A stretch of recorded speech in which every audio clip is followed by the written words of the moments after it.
তরুণ কুমারকে পিটিয়ে মারা হলো।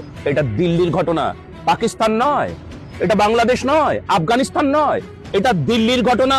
যেখানে এরা একটু সংখ্যায় বেশি, সেখানে এরা কি করতে পারে আপনি বলুন? ভারতবর্ষের মাটিতে এদের থাকার অধিকার আছে? ভারতবর্ষের মাটিতেই বোরখা বালির থাকার অধিকার আছে?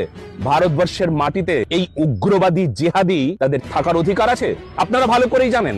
যদি পৃথিবীতে সন্ত্রাসবাদী কারা যদি জিজ্ঞেস করা হয়, সন্ত্রাসীদের একটা নামের তালিকা তৈরি করো, তাহলে একটা হিন্দুর নাম সেখানে পাবেন না, সমস্ত এই জেহাদিদের নাম পাবেন, ওই মজহবের লোকের নাম পাবেন।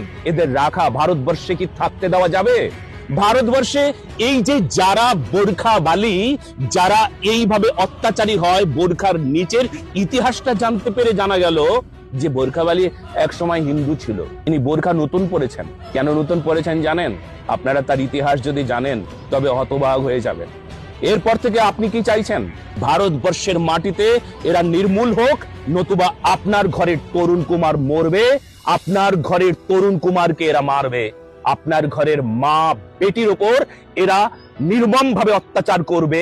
যেমন পাকিস্তান, যেমন বাংলাদেশে করছে, ঠিক তাই করবে। এদের ভারতবর্ষের মাটি থেকে এদের উদ্ধার করতে হবে।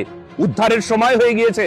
যদি এখনো চুপ করে থাকেন, পশ্চিমবঙ্গের মানুষ এই ঘটনাকে দেখে যদি আপনারা শিক্ষা না পেয়েছেন, তবে মুর্শিদাবাদ, মালদহ, যেখানে এরা সংখ্যায় বেশি, সেখানে কি প্রকার অত্যাচার করে এরা, এদের অত্যাচারের সীমানা ছাড়িয়ে গেছে কিনা আপনারা বলুন তো। হোলিতে একজন রং দিচ্ছিল, কালো বোরখার উপর রং পড়লে তাদের ভেতরটা যে কালো এটা বোঝা যায়। তারা একটা প্রাণকে খুব সহজেই শেষ করে দিতে পারে।